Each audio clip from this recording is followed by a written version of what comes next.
A very good Saturday evening to all our viewers and welcome to the weekend edition of Primetime News. We are coming to you live and direct from the Newsfirst studios here in Colombo. Bringing you the news tonight, I am Joel Outschool. Let's start off with a look at our headlines for this evening. IMF approves 221.85 billion rupee extended arrangement for Sri Lanka. Greatest boxer of all time, Muhammad Ali, dies at 74. Newsfirst sweeps the board at the 2015 Raigam Tele Awards, wins Best News Anchor in all 3 languages. Utum Patum on Sirasa TV wins the most popular teledrama. Former minister and present minister in dispute at an event in Kalutara. Kumar welgamage nama ada meke na diriyedi api awot oy vote හැල්ල වෙනස් කරනවා කියන එක මං කියනවා. ශ්‍රී ලංකා නිදහස් පක්ෂයේ ඇමතිවරු හැටියට മന്ത്രിවරු හැටියට අපි කටවහගෙන ඉන්නේ නැහැ. 2 persons who assaulted journalist Freddie Kamage in Negombo remanded. Former chairman of the Ceylon Chamber of Commerce, Chandra Jaratne, calls for investigation into operational efficiency and effectiveness of bond investments by EPF. And on our top story this evening, the Executive Board of the International Monetary Fund has approved a 3-year extended arrangement worth $1.5 billion. The Executive Board of the International Monetary Fund, or the IMF, today approved a 36-month extended arrangement under the Extended Fund Facility with Sri Lanka for an amount equivalent to SDR 1.1 billion to support the country's economic reform agenda. The currency value of the SDR, or a special drawing right, is determined by summing the values in US dollars based on market exchange rates for a basket of major currencies. The value of the extended arrangement is equivalent to approximately 1.5 billion US dollars or 221 billion 85 million Sri Lankan rupees. The extended facility this time around is 185% of the quota. The IMF arrangement aims to meet balance of payments needs arising from deteriorating external environments and pressures that may persist until macroeconomic policies can be adjusted. It is also expected to catalyze an additional 650 million US dollars in other multilateral and bilateral loans, bringing the total support to about 2.2 billion US dollars. The Executive Board's decision will enable an immediate disbursement of 119.894 million SDR, approximately 168.1 million US dollars, and the remainder will be available in 6 installments subject to quarterly reviews. This is to be used if there is a deficit in the balance of payment. This is not something that is an utmost necessity. The opposition obtained commercial loans saying that it was conditionless. We have not obtained commercial loans. What we have obtained are loans that expire in 40 years with an interest rate of 1%. There are no conditions. But if it is said to increase income and to curtail unwanted expenditure, that is not a condition. That is something that should be done by everyone. It's practical. If that is considered to be a condition, that will be the initial losing point. All I have to say is that this will help the long-term debt repayment because of the low interest rates. If we use this for capital expenditure, we are faced with an interest rate that is less than 2% in 40 years. The first 10 years is usually interest-free, and we will have to repay the debt and the interest in 30 years after that.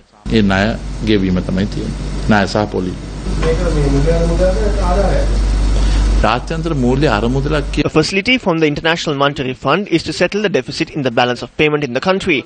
You cannot construct houses with this. This facility is there to support the reserves. We did not do this by subjugating ourselves to conditions. That is why it took a long time. We made this flexible the way we wanted it and then obtained it. To create an economy within which we can stand on both our feet.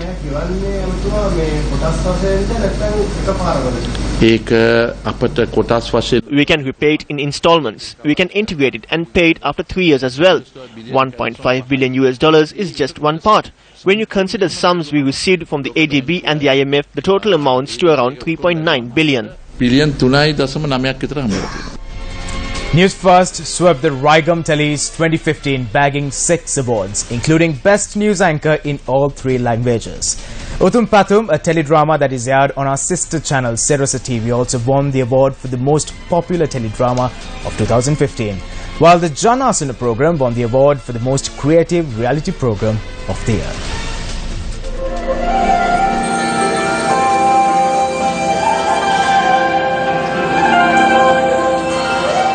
The award ceremony of Raigam Telly's 2015 was held at the Nelumpokuna Theatre under the auspices of President Maithripala Sirisena.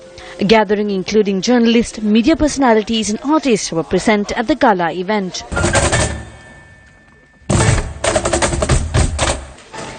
Newsfirst secured 6 awards, while an interview with the 11th President of India, late Dr. Abdul Kalam, hosted by Group Director of the Capital Maharaja Organisation Limited, Shivan Daniel, received the Special Jury Award. The award was picked by the producer of the interview, Assistant Manager of Newsfirst, Nadika Vijayveera.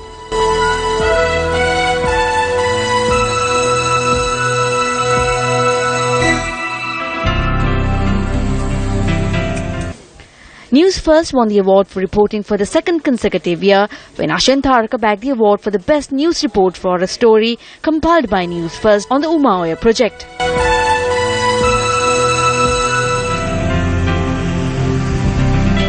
Manager Newsfirst Vasantama Singhage won the award for the best news anchor Sinhala.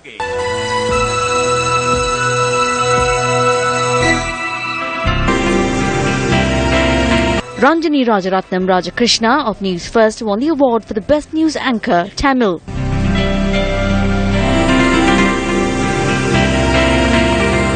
Newsfirst Joel Outscoon won the award for the best English news anchor at the Raigam Telly's 2015. Stephanie Lazarus of Newsfirst won the award for the best presenter.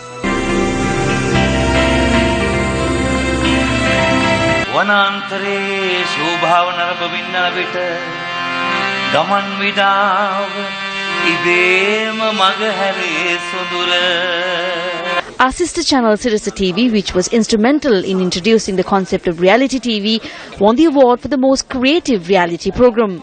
The award was won by Jana Asuna, a program aimed at producing people-friendly politicians.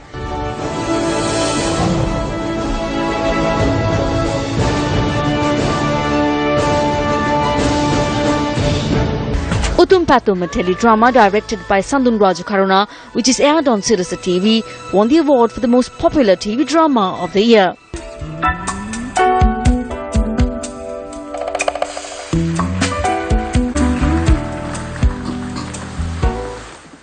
රසාස්වාදයේ සඳහා අවශ්‍ය දේ මෙන්ම ආයතනවල ජනප්‍රියත්වය.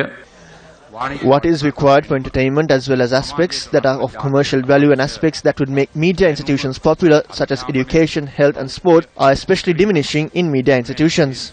We commend all these at a national level. However, we should continue to learn from the international standard, especially when it comes to our teledramas. I strongly believe that everyone should commit to uplift the national standards to higher levels. අප සෑම කෙනෙක් මේ සඳහා කැපකිරීම අවශ්‍යයි කියලා මා දැඩි ලෙස විශ්වාස කරනවා.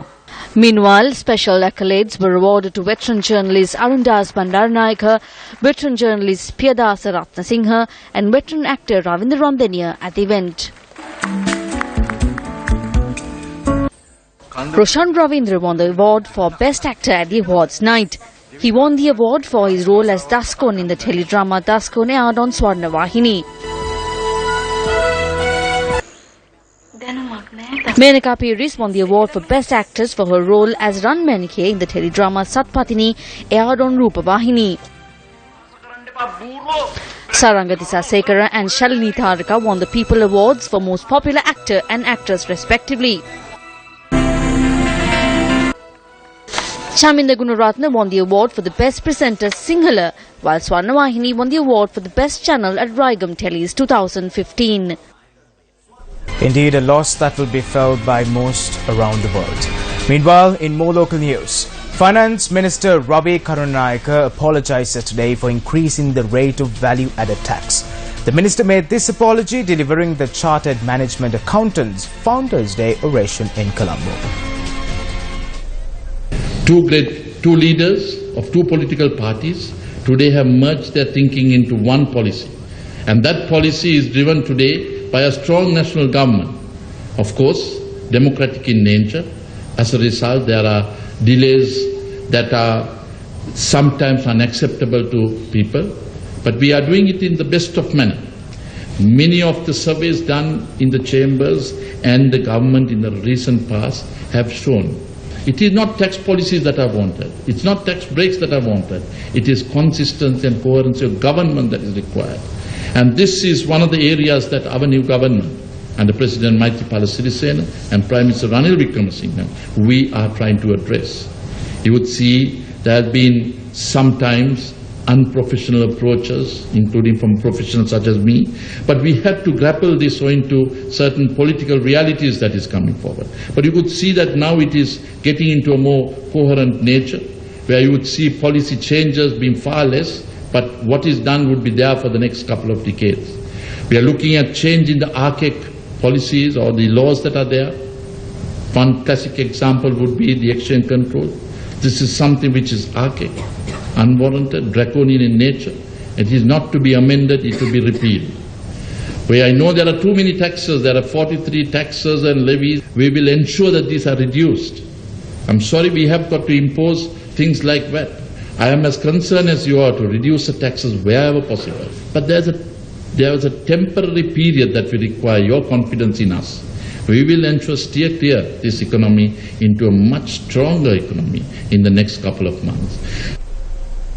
Former chairman of the Ceylon Chamber of Commerce, Chandra Jayaratne, has called on the Minister of Labour and Trade Union Relations to initiate an immediate and an independent inquiry to assess the operational efficiency and effectiveness of bond investments by the Employees Provident Fund. In his letter to Minister W.D.J. Senimiratne and the Ministry of Labour and Trade Union Relations, Chandra Jayaratne says that as the custodian trustee of the Employees Provident, the Ministry of Labour and Trade Union Relations have the trustee responsibility and the responsibility of ensuring the economic efficiency and effective fund management of the pool of investments held in trust for the members of the EPF by the Central Bank of Sri Lanka.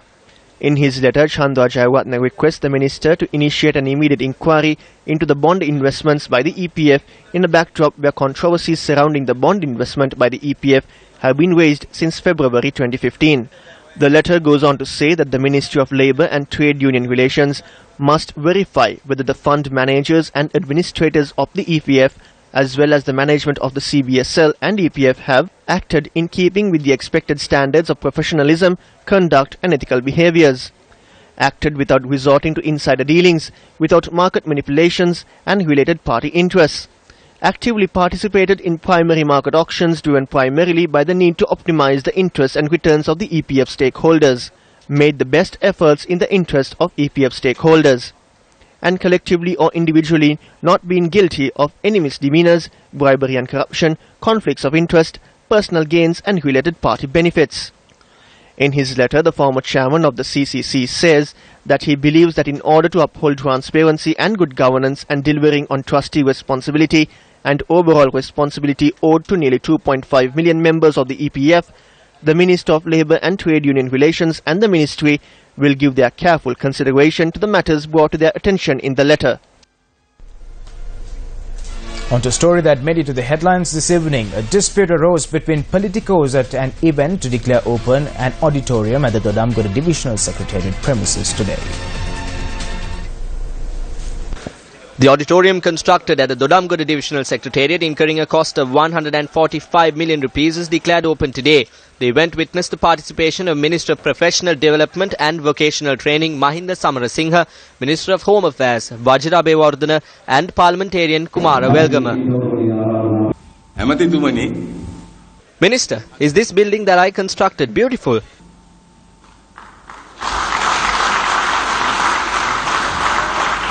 This was conceptualized by me. I allocated 150 million rupees to construct this in Dodamgoda. What I am saying is, it is because I constructed this that you have the opportunity to come here and declare it open. The name of Kumara Welgama is not here today. This is completely wrong. If we come to power in the future, we will change this board. Subsequently, a tense situation arose. Thereafter, the Minister of Professional Development and Vocational Training Mahinda Samarasinghe addressed the gathering. We saw a few acts here today that we could be happy about. I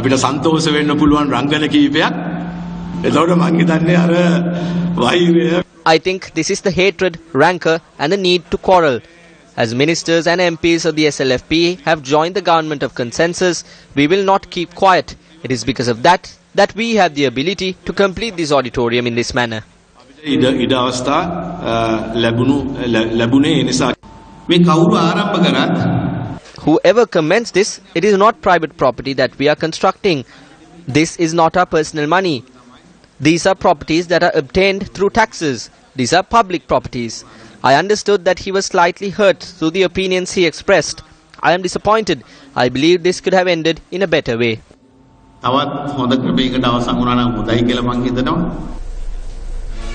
An event was held today to distribute 77 Visiri housing loans for residents of the Munaragala district. The housing loans were presented to the Mahanama National School Auditorium in Munragala under the auspices of the Minister of Housing and Construction, Sajith Premadasa. 180 million rupees were distributed among 1,210 low-income earning families in the Munragala district under the proposed housing loan scheme.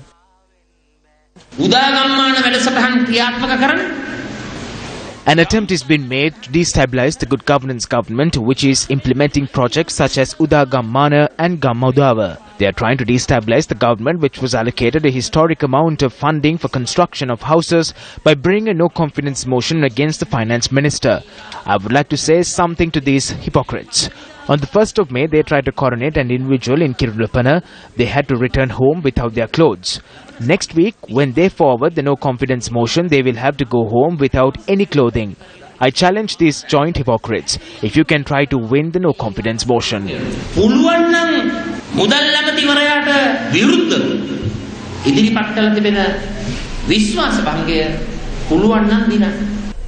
A protest was staged in the Negombo town to voice objection over the incident where a journalist was assaulted while he was covering the monthly committee meeting of the Negombo Municipal Council.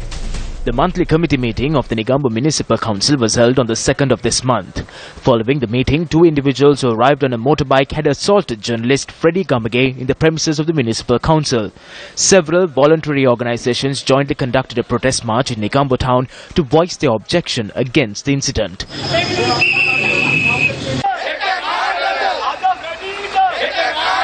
Meanwhile, the police stated that two suspects were arrested in relation to the incident. The two suspects were produced before the Negombo acting magistrate KG Gunadasa, following which the suspects were remanded. Convening a media briefing, chief organizer of the United National Party for Negombo, Royce Fernando, expressed his views on the incident. I think dogs have entered the municipal council. We did not experience such things in the past. A councillor was attacked with a sword in front of the Harishchandra Vidyalaya. The criminals are still on the loose. A complaint was also lodged with the police. The brother of the same councillor was also assaulted. After that, when we presented the facts during a council debate, we were attacked with rotten eggs. Such unfortunate incidents took place. I would like to inform the mayor that if this condition continues, someday he will be shot in his own seat.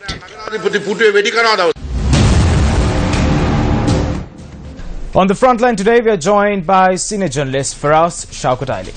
Faraz, the International Monetary Fund, also known as the IMF, granted loans to Sri Lanka. Good? Bad? Your take on this? Before I can answer that question, Joel, sorry, I noticed these awards. It's absolutely marvellous that Newsfirst has swept the boards. Indeed, yes. And I feel rather humbled seated next to an award-winning anchor. So well done. Thank you very much, Faraz. Back to your question on the to answer your question on the IMF, good or the bad, you said.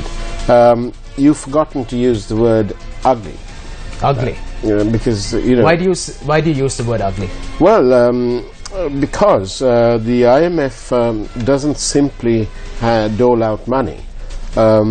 It comes with various conditions attached to it. So there is an element of conditionality. And some of those conditions include, for example, price controls. And for the IMF expects the government to spend less and collect more money. And we can see that happening with some of the taxes and so on that have been raised. The VAT is causing great consternation. And some of these taxes, when they're raised, for example, a three-wheeler is now costing just under $1 million rupees.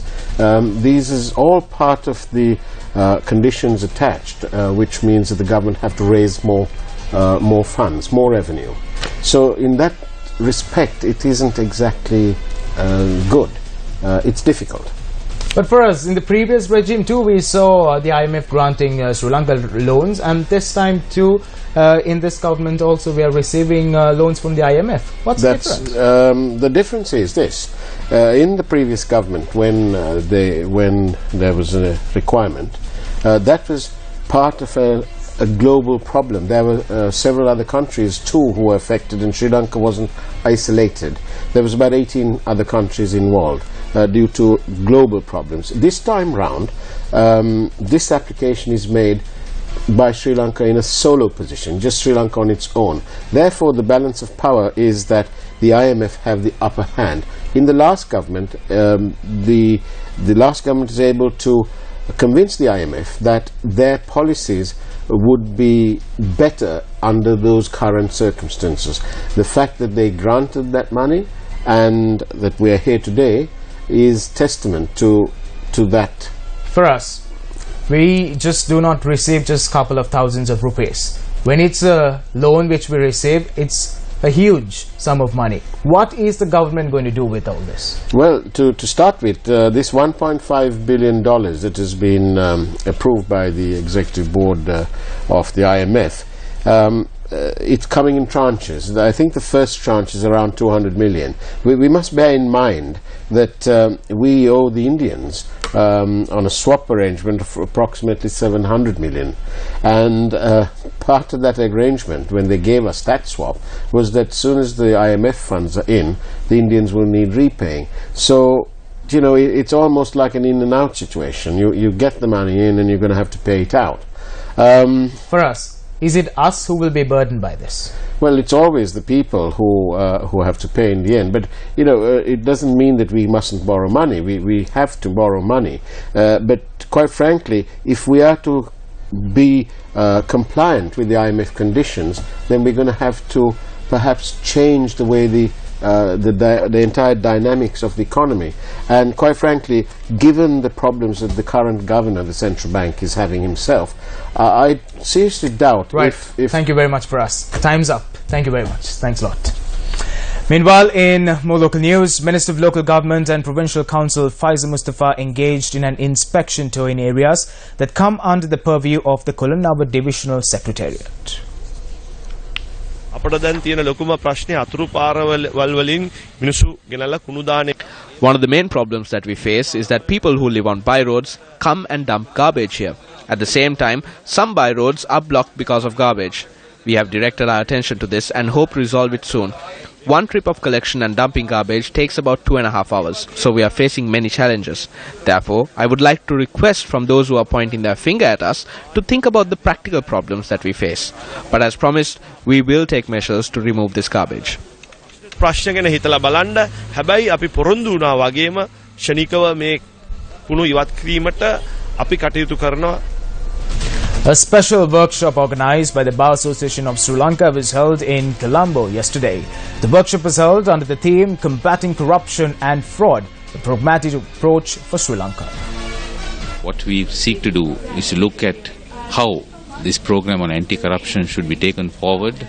In other words, to comply with the UN Convention against corruption, and also to improve our legal system, our laws, our institutions handling corruption to be more efficient, and also how better to get civil society involved, to have a constant partnership with the state, civil society, including private sector, professionals, the public, so that to strengthen our laws on anti-corruption.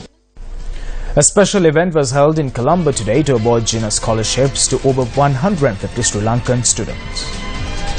The government of Pakistan initiated the Jinnah Scholarship Scheme, which is awarded annually since 2006. The aim of the scheme is to award stipends and certificates to students who show excellence in academic activities. We in Pakistan greatly admire Sri Lanka's remarkable progress in the fields of health and education. Sri Lanka is the only country in South Asia who have achieved almost all of its Millennium Development Goals, which is very admirable. Pakistan seeks to expand its cooperation with Sri Lanka in the fields of education. I was just having a word with the Honorable Secretary of Higher Education and Highways that how to go about, because during the visit of the Prime Minister of Pakistan, Muhammad Nawaz Sharif in January 2016 this year. So the most, I think, the talked about subject has been the cooperation in the higher education. Pakistan would continue to provide more technical assistance to Sri Lanka for enhancing the professional and technical skills of Sri Lankan younger generation. And before we wrap up this edition of Primetime Weekend News, we'd like to thank all our viewers. It was because of you that we received all these awards. On that thought, we wrap up this edition. Thank you very much for stopping by. For the News System, I'm Joel Outscreen. Take care. Good night.